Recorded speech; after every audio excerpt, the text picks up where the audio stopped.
Hello YouTube and fellow DC Comic fans! I'm Kelly One Shot, and this is the Post-Crisis Podcast. And today, we're going to talk about Batman number 81 from DC Comics, written by Tom King, with artwork by John Romita Jr. and Mitch Gerads, and inks by Klaus Janson and Mitch Gerads, and colors by Tom More and Mitch Gerads, and letters by Clayton Coles. Either way, this is the fifth to last issue in Tom King's Batman run, which has been the run throughout all of DC Rebirth. In the last issue, we actually seen Thomas Wayne go down to the Batcave, and he was instructed by Bane to kill their hostage, Damian Wayne. So Thomas goes down there, he holds a gun to Damian's head, and then in this issue we actually start off where Thomas, he's contemplating doing it, but he ultimately decides that he can't kill his family. And then all of a sudden, Damian actually tells him that you're an irrelevant old man. We're not family. He breaks from his ties,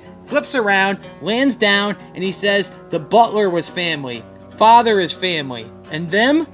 They're family. And then all of a sudden, we see the Bat family here, except for a very important member and one of my favorites. We actually see Batwoman, we see Orphan, we see Duke Thomas, we see Huntress, we see Batgirl, we see Drake, Tim Drake, not the rapper, and we see Damian Wayne Robin. And they're all here and they're confronting Thomas Wayne Batman here in the Batcave. And they seem to have been planning this for a long time now.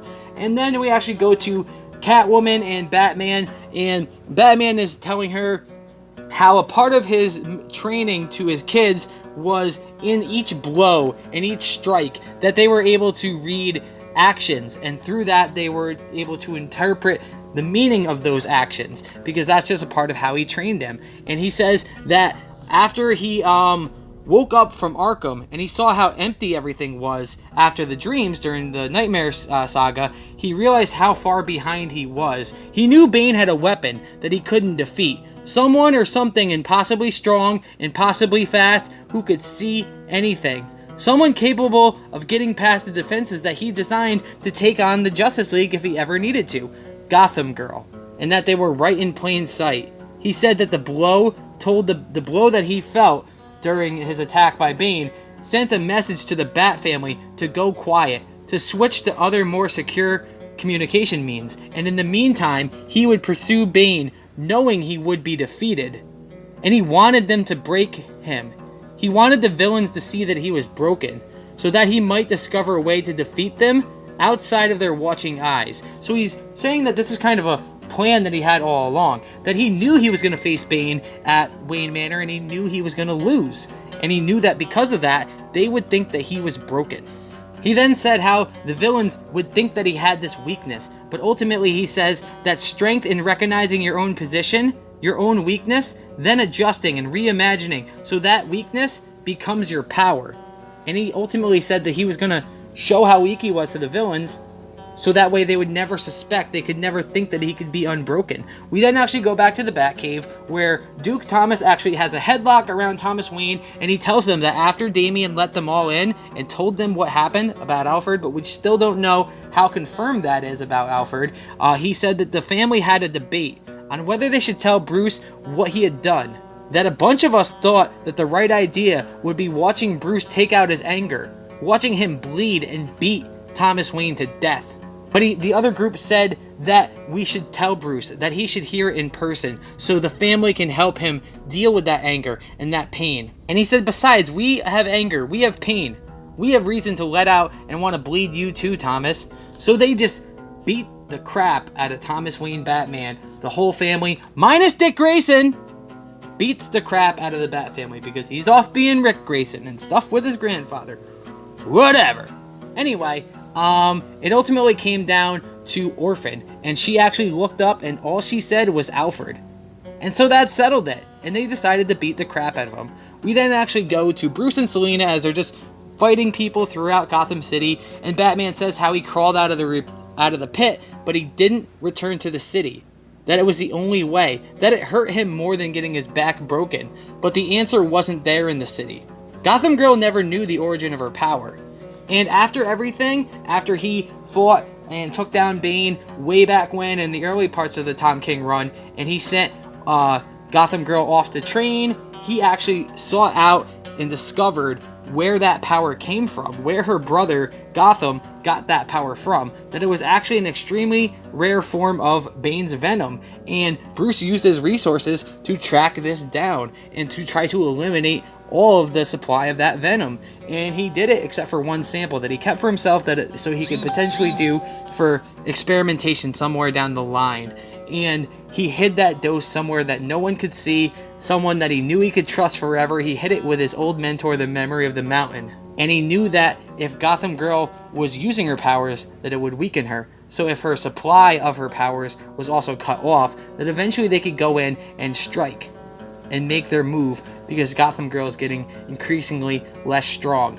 We then actually go to the Batcave again, where Huntress actually has her crossbow held up to Thomas Wayne. And it's kind of interesting here in a little bit of ways too, because it's not really talked about, but this Huntress as well as Power Girl are actually from Earth 2 in the New 52. They came over in the New 52, and I'm pretty sure that this Huntress is actually the child of Bruce and Selina in that world. So this Huntress is actually from that Earth, and I don't think it actually gets talked about in Rebirth, but Rebirth is a continuation of New 52. Either way, I don't really know how they tackle that because I didn't read Birds of Prey. But she has the bow, and she says that we're just going to shoot us an arrow in his spine, and then Tim Drake says, no, that's not the way. That's not the way we do this. We offer him mercy. We've already beat the crap out of him. Now this is what we offer. And then Damian says, of course, Timothy, and if he says no to mercy, then we'll put the arrow in his spine. And then Thomas starts standing up, and he tells him that he made all of you. These children fighting for him. He's an addict spreading his poison, trying to make himself seem normal. What is wrong with my boy?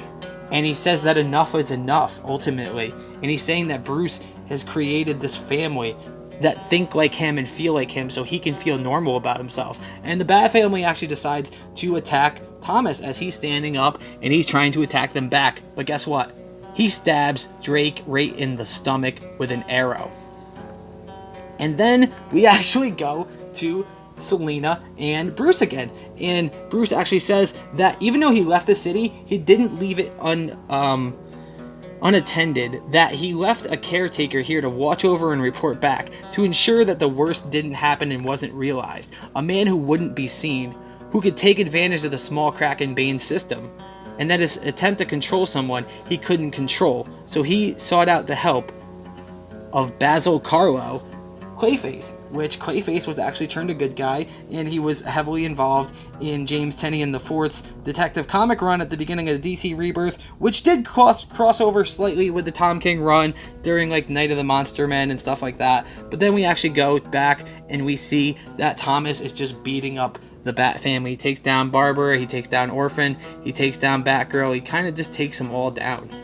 Then we actually go to Bruce and Selina again, and Bruce is kind of recapping what happened. He says that Clayface would watch the city as he went for the mountain, but unfortunately Bane had put the word out and everyone was looking for this serum. So eventually when Bruce got to the mountain, he had been robbed and killed, and the venom was gone and it was stolen by Magpie. And that her men, after the dreams, after the pit, after how weak Bruce was and how much they hurt him, he was done. He had failed and he was dying in the snow. And that's when Selina came. She found Bruce, and then she actually found that the venom would be sold to Bane in Hawaii in a week's time, and to stop Bane and to stop Gotham Girl, they needed to stop that sale. So they're going over the last few issues, how they then trained together in Hawaii, and it made them stronger again because it made Bruce realize that his strength was working with others, that he could do it not just by himself, that he could do it not alone, he could do it with the help of others, and that his perceived weakness was actually his power. So they think he has to move alone, and they think that he's broken, and they think that they can take advantage of him because of this. But during this time, Bruce actually reached out to Alfred and to the family, and that Gotham Girl was weakening, and once the venom was his, he could make his move. He says that Alfred escaped, and that created the need for a hostage here, and that Damian played the fool and he got in and he got himself captured. And once he was inside the cave, that he would let his brothers and sisters in while they take care of the city. The Bat family would take care of Bane.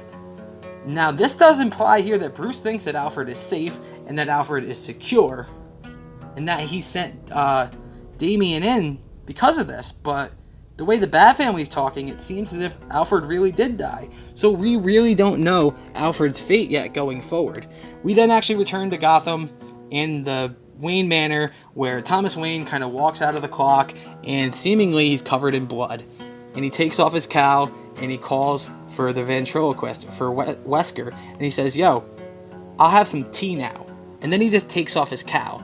And he says that he sent word to his son, using their devices, that everything went well, that his father is gone. And he said that his boy is so clever, and that he's almost proud of him, to sacrifice his man, to get all of them, to surprise me. It was so clever. It almost worked. But he keeps forgetting that he is my boy, and I am Batman. And then Thomas is just covered in blood, sipping on the tea that Wesker gave him, and he seemingly beat up the Bat family, or so it would appear. But he also wouldn't kill Damian at the beginning of the issue before the Bat family also appeared here, and he was surprised by their presence, but he was able to handle them apparently. Or was he? Let's see what happens in the next issue in Batman number 82. There's also a little prelude where we see Harvey Bullock, and he's like naked and eating food and smoking cigarettes, and he's covered in paint, and he's just singing about how sick of Gotham he is, and he's looking up to the sky as he sings that Gotham can go to shit, and we actually see the sigil of Doom in the sky. So I don't know if that has to do with the year of the villain and what's going on with Justice League, because I haven't read that yet. I'm going to read that after I do this, and I'm going to do a review and explore and explain series on that as well right after I do this. But I think it's a tie-in. Either way, we have 4 issues left in this Tom King Batman run, where then the story will be continued in his run with Clayman, which is going to be Batman Catwoman, and we know that James Tynion IV is taking on the mainline Batman series starting next year after this run is over. So we'll see how that goes and how this series wraps up as a whole. I enjoyed this issue. It had a lot of meat and potatoes, and it was really enjoyable, and the artwork was pretty good, and it still raises plenty of questions while recapping a lot of what happened over the last few issues and over the last few arcs. Either way, I'm your host, Kelly One Shot. As always, you can check out this video here on youtube.com/OneShotTheory. You can find me on Twitter, Kelly One Shot. You can check this video out on comicbooklegion.com, where you can check out this video, reviews that I've written, and reviews that other people write, podcasts from the other contributors on the website. Check us out, comicbooklegion.com. As always, I'm your host, Kelly One Shot. Take care, have a great day, and goodbye!